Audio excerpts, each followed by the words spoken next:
वापस कर दिया कि हमने थोड़ी ही आपके लिए प्रसाद बनाया, हमने तो भगवान के लिए बनाया, ग्वाल वालों को वापस कर दिया। और ग्वाल वालों ने आकर भगवान को बताया है कि कन्हैया उन्होंने हमें तो दिया ही नहीं, उन्हें तो वापस कर दिया। तो जो यज्ञ पत्नियाँ थी ना, वो भगवान को ही सब कुछ मानती थी। भगवान यहाँ से जैसे ही जाने लगे हैं ना, तो भगवान के पैरों की और घुंघरूओं की जो आहट है ना, उनके कानों तक पहुँची है। वो स्वयं आई है भोजन लेकर और ग्वाल वालों के साथ भगवान को भोजन कराकर उसी पर दर्शन। यहीं पर चौथी लीला मैंने आपको बताई, यहाँ भगवान नित्य प्रति ग्वाल वालों के साथ भोजन लिया करते। पांचवा जो भगवान के गोलोक धाम किया बैठ कर खाने की, भगवान के गोलोक धाम की प्राप्ति ये ऐसी लीला है जो मैंने आपको बताई ना। ये तो पास में ना बंशीगढ़ है, देखा आप पहला मंदिर देखा आपने श्री रामा जी का? मंदिर में एंटर करते हैं तो पहला मंदिर पड़ता है श्री रामा जी का, वही तो मेन मंदिर है वहाँ पे। बाकी जो आगे बने हुए हैं ना, वो तो बाद में बने थे। वहाँ पर ना ऐसा ही बट वृक्ष है, उसमें से ढूंढ मृदंग बांसुरी की आवाज़ सुनाई देती है आज भी। अगर किसी चीज़ की नहीं आती, तो जैसे कि हमारी हार्ट बीट नहीं करती थक थक, एक तो वो आती है, और एक ढोलक वाली आती है, इससे डम डम ढोलक नहीं करती, लेकिन एक क्षण के लिए, एक पल के लिए आती है। हमारा लालच बढ़ता है ना कि दोबारा सुने, वो नहीं आती। हाँ। तो बंशीवट की लीला ऐसे है। इससे पहले तो भगवान का प्रथम नाराज हुआ था वहाँ पे। दूसरा, जब या एक ब्रिजा नाम की शक्ति थी, तो भगवान को बहुत ताना देती थी कि आप, मैं गरीब हूँ, आप इसलिए मेरे यहाँ नहीं आते हो, आपको जो भी बुलाता है आप सबके यहाँ जाते हो, मेरे यहाँ नहीं आते हो। तो भगवान ना श्री रामा जी को अपने साथ ले गए, उनको लीला करनी थी, श्री रामा जी को अपने साथ ले गए और बोला है कि इनकी बहुत शिकायत रहती है, तो आप मेरे साथ चलो, आप द्वार पे खड़े रहना, हमें कोई डिस्टर्ब ना करे, तो आप बाहर चौकन्ना रहना, कोई अंदर ना आए। वो श्री रामा जी के साथ में ले गए। अब श्री रामा जी बाहर खड़े हो गए। अब राधा रानी उनको ढूंढ रही है, लेकिन राधा रानी को वो नहीं मिल रही है। तो उन्हें ना बीच में नारद जी मिले हैं। नारद जी से उन्होंने पूछा है कि आपने कन्हैया को कहीं देखा है? तो वो तो इधर उधर की करने में रहते थे। उन्होंने बोला है हाँ, वो एक ब्रिजा नाम की सखी है, उसके यहाँ है। तो और ज़्यादा वैसे ही गुस्से में थी वो, और ज़्यादा गुस्से में आ गई। जैसे ही वहाँ जाकर पहुँची है, तो श्री रामा जी द्वार पे खड़ी हैं, राधा रानी अंदर जाने लगी है। तो श्री रामा जी ने रोका है उनको और बोला है कि हम आपको अंदर नहीं जाने देंगे, हमें आदेश नहीं है भगवान से, प्रभु से हमको आदेश नहीं है। तो उन्होंने बोला मुझे आप अंदर जाने दोगे कि नहीं? तो मैं अंदर नहीं जाने दूँगा। उन्होंने वही 3-4 बार उनको बोला है। तो राधा रानी ने उनको बोला कि आप मुझे अंदर नहीं जाने देगा ना, मैं आपको श्राप देती हूँ, आप राक्षस हो जाओगे। तो उन्होंने बोला है कि आप मुझे राक्षस होने का श्राप दे रही हो ना, मुझे आपका श्राप मंजूर है, मैं राक्षस हो जाऊँगा, लेकिन मैं भी आपको श्राप देता हूँ, जब आप भगवान का 1 मिनट का वियोग सहन नहीं कर रहे हो ना, तो आपका भगवान से 100 साल के लिए वियोग है। तो वो जो वियोग है ना, यहाँ आप मानसरोवर के दर्शन करके आए होंगे, 100 साल के लिए राधा रानी से भगवान का वियोग हुआ। मानसरोवर है ना, पानी घाट वाला पुल है जो उधर से होकर आते हैं। हाँ, तो वहाँ पर उनका रो रो कर सरोवर भरा था। एक तो ये, दूसरा वहाँ पर भगवान ने उनका मान भंग किया था। तो जो है श्री रामा जी राक्षस हुए थे, शंखचूड़ नाम के, एक चंद्राना नाम की सखी थी, उसको हरण करके ले जा रहे थे। तो भगवान ने उनको स्पर्श किया था, तभी श्री रामा जी अपने असली रूप में आए थे।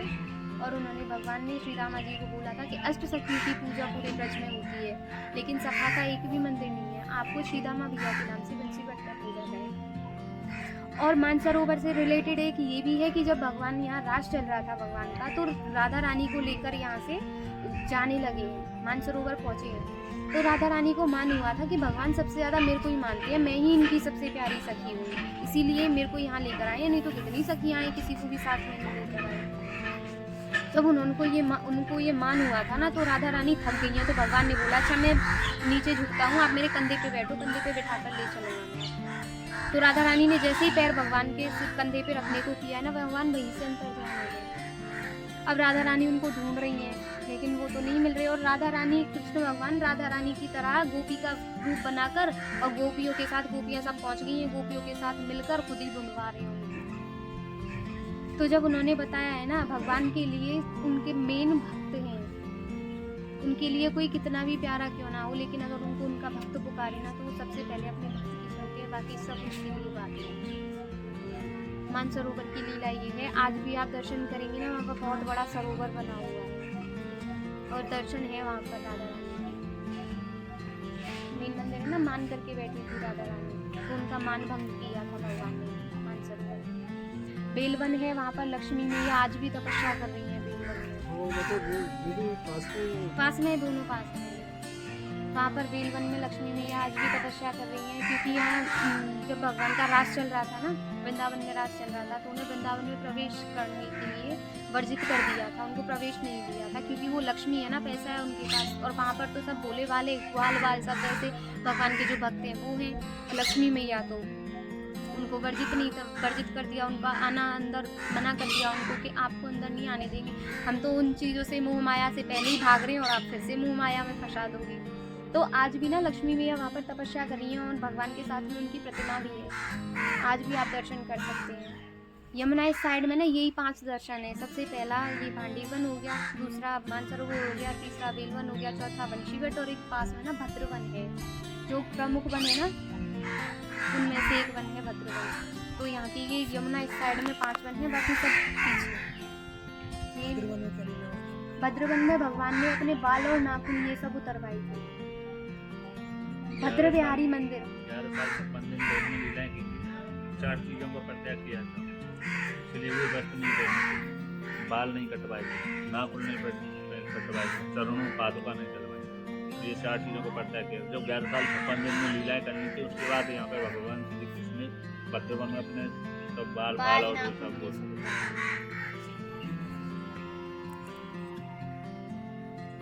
यहाँ की मेन लीलाएं हैं, बाकी आप दर्शन कर लीजिए, परिक्रमा कर लीजिए, 2 या 4 परिक्रमा कर लीजिएगा। अगर यहाँ पर प्रसाद के इच्छुक हो आप तो प्रसाद ले लीजिए। और ये वृक्ष में मंडप बना हुआ है मेन, जैसे शादी में हमारे यहाँ मंडप बनाते हैं ना, 4 खम्भे का वृक्ष में ही 4 खम्भे का मंडप सब कुछ बना हुआ है। पीछे आप घूम कर देखेंगे तो दर्शन कर सकते हैं।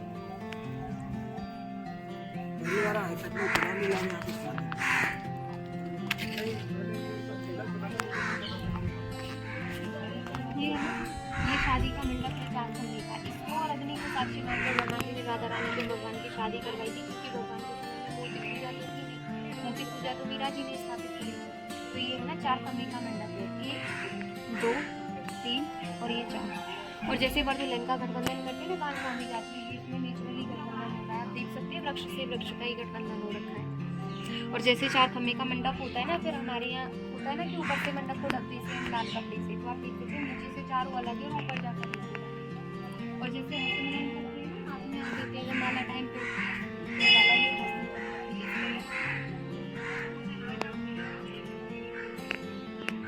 बाकी इधर मांग और रे भगवान राधा रानी की मोरपंख से इधर दर्शन है, इधर भी दर्शन है, आप करके आ सकते हैं। परिक्रमा कर लीजिए और ऐसे दर्शन कर लीजिए। और ये पूरा एक ही है, देख सकते हैं आप, पूरा जुड़ा हुआ है, ये पूरा दर्शन इधर से इधर उधर सारा।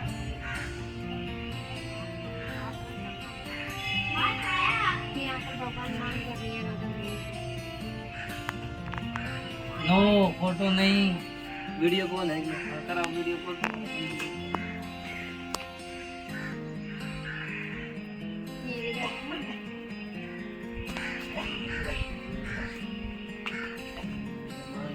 यहाँ जैसे शादी के बाद रामांग में आती है,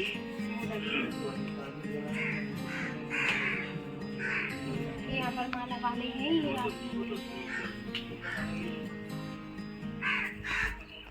इनके बारे में एक बार और बता दीजिए। ये वरमाला पहना रहे हैं भगवान राधा रानी एक दूसरे को, ब्रह्मा जी विराजमान है, वरमाला कर रहे हैं।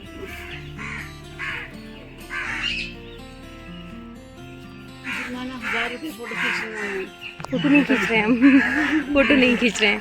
मतलब माता जी ने इतनी प्यारी कथा बताई है ना, तो मैं अपने आप को कंट्रोल नहीं कर पाई। माता जी आपने सच में बहुत प्यारी, स्टार्टिंग से करना चाहिए था, आपने इतनी सारी कथाएं बता दी। मतलब जो क्या बोलते हैं, आप यहाँ का रिकॉर्ड कर लीजिएगा, 2 बार पास में जा जाके आप थोड़ा मतलब एक्सप्लेन करके बता सकते हैं कैसे ये दुर्गा। बट माता जी जितना अच्छे से आपने एक्सप्लेन किया ना, उतना अच्छे नहीं कर पाएंगे। ना जी। तो ग्वाल वालों को भंडारा दिया था जी। भंडारे से इस गांव का नाम भांडीवन पड़ा है। यहाँ के प्रसाद की कई लीलाएं हैं, जैसे यहाँ दुर्वासा ऋषि जी को गोपियाँ भोजन करानी आई थी। तीसरा ये के पत्नियाँ थी ना, ब्राह्मण पत्नियाँ, वो स्वयं भगवान को भोजन करानी आई थी। चौथा यहाँ पर भगवान नित्यपति ग्वाल वालों के साथ भोजन करती थी। 5वां जो मैंने आपको बताया था ना, राधा रानी ने जो भगवान को यहाँ का महत्व बताया था कि जो कुएं के दर्शन करेगा, स्नान करेगा, कुएं की जो परिक्रमा करेगा, कुएं के दर्शन करेगा, उसको मेरे 14 अवतार के दर्शन का प्राप्त होगा। और जो जाने अनजाने में पाप हो जाते हैं ना, कीड़े मकोड़े मर जाते हैं, उनसे छुटकारा पा लेगा। जो यहाँ बैठकर कुछ खाएगा, एक रात्रि का निवास करेगा, उसको मेरे गोलोत्थान की प्राप्ति होगी।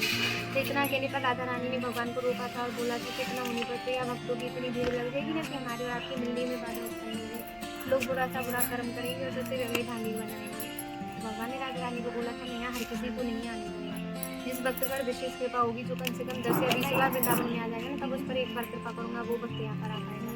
जो भक्त मुझ में भक्ति रखता होगा, वो भक्त यहाँ पर आ पाएगा। जो भक्त मेरी शादी में वृक्ष, तना, पत्ता, कीड़ा मकोड़ा कुछ भी बनकर मौजूद होगा, वो भक्त यहाँ पर आ पाएगा। देख सकते हैं, आप नहीं आ सकता। जिस पर भगवान की विशेष कृपा होती है, वही भक्त यहाँ पर आता है। माता जी प्रसाद में क्या होता है? ये यहाँ मक्खन, रोटी, छाछ और मिर्च का अचार, यही प्रसाद में दिया जाता है। इसको मधुकरी बोलते हैं। मांग कर खाना होता है, जैसे साधु संत लोग घरों से मांग कर खाते हैं। हाँ, मांग कर खाते हैं। मांगू माता जी। तो ये मधुकरी।